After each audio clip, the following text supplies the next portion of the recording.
Boa tarde a todos, meu nome é Denis Olímpio, eu sou advogado, faço parte de uma equipe de profissionais especializados em direito do trabalho e estou aqui para comentar com vocês rapidinho um assunto que está aí na mídia, todo mundo comentando, que foi a decisão judicial que considerou a relação do motorista com o Uber de natureza empregatícia, não é? A justiça condenou o Uber a pagar a um dos seus motoristas, isso lá em Minas Gerais, todos os direitos decorrentes de uma relação de trabalho. Nós já estamos analisando o aplicativo Uber já há bastante tempo e a conclusão do nosso escritório é que a forma com que o Uber está hoje operando no Brasil configura, sim, à luz do direito do trabalho, uma relação empregatícia. Estão presentes todos os requisitos: pessoa física, habitualidade, pessoalidade, onerosidade, subordinação. Pessoa física, acho que isso é incontestável, é uma pessoa física pedindo vínculo jurídico, não é? Com uma pessoa jurídica.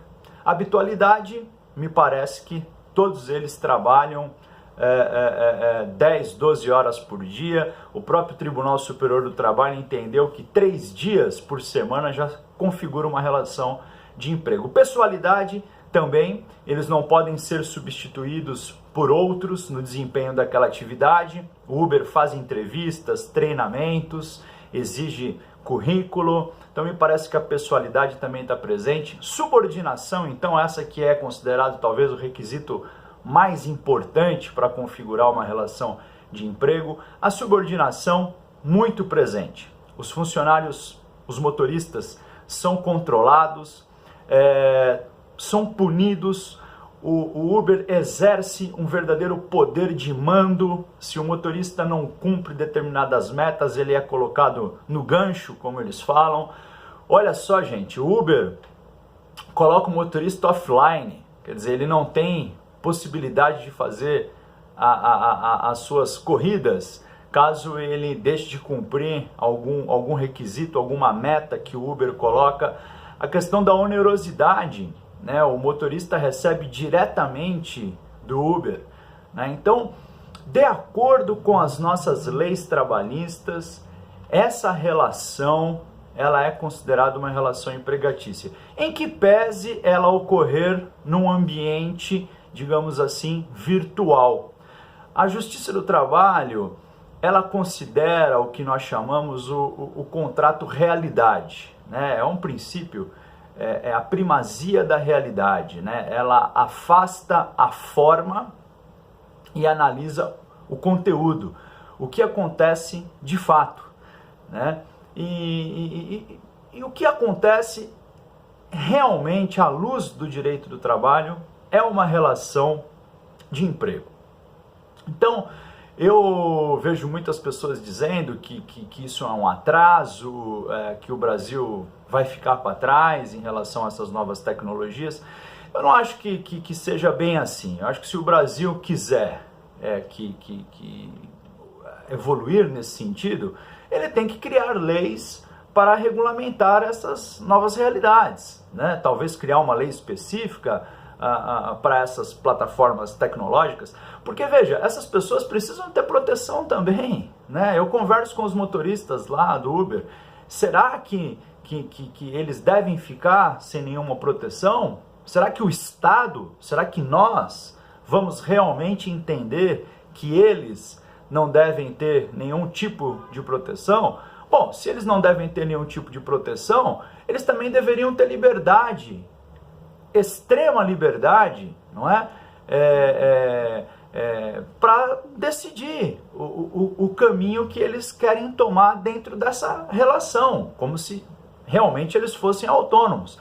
Mas na realidade eles não têm essa opção, né? Não é uma relação de autônomo como o Uber quer passar. Eu sou autônomo, né? Eu sou advogado.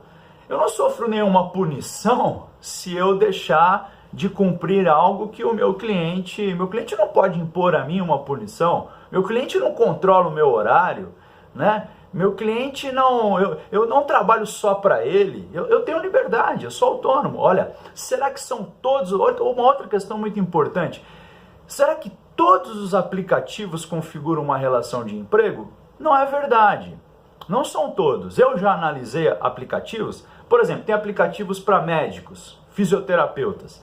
Eles só fazem uma integração entre o paciente e o médico. O médico recebe lá um chamado que tem um paciente num determinado local que ele precisa atender, ele vai lá, até atende, recebe diretamente do paciente e o aplicativo cobra ali um percentual, né? Então, nesse caso, você vê, é um ambiente tecnológico e realmente o médico, o fisioterapeuta, o psicólogo, enfim, ele não vai poder pedir uma relação, ele não vai poder pleitear uma relação de emprego contra esse aplicativo. O que eu acho é que o Uber realmente exagerou na dose. Eu acho que o Uber apresentou algo para a sociedade, né? Mas de fato ele aplica um sistema totalmente diferente. É um sistema que atrai para si a responsabilidade sobre esses motoristas, na medida em que os coloca numa condição de como funcionário fossem, né?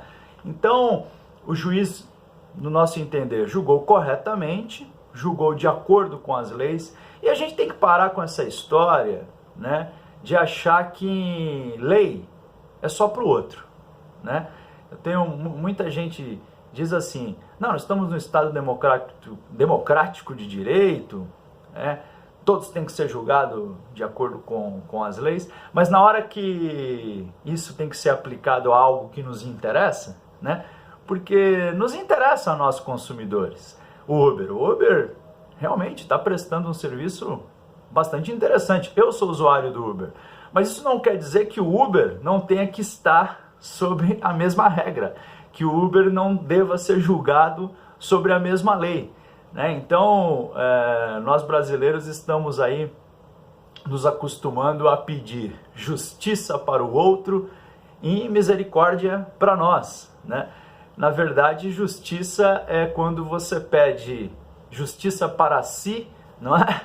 E misericórdia para o outro, o que significa uma justiça que parte sempre da nossa capacidade de nos conscientizar daquilo que realmente é o correto, né?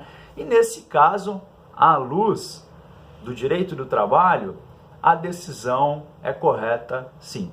Elas devem ser confirmadas na primeira instância, na segunda instância, e o Uber vai ter que reformular a maneira com que ele controla esses motoristas, tá bom? Muito obrigado, até a próxima e tchau, tchau.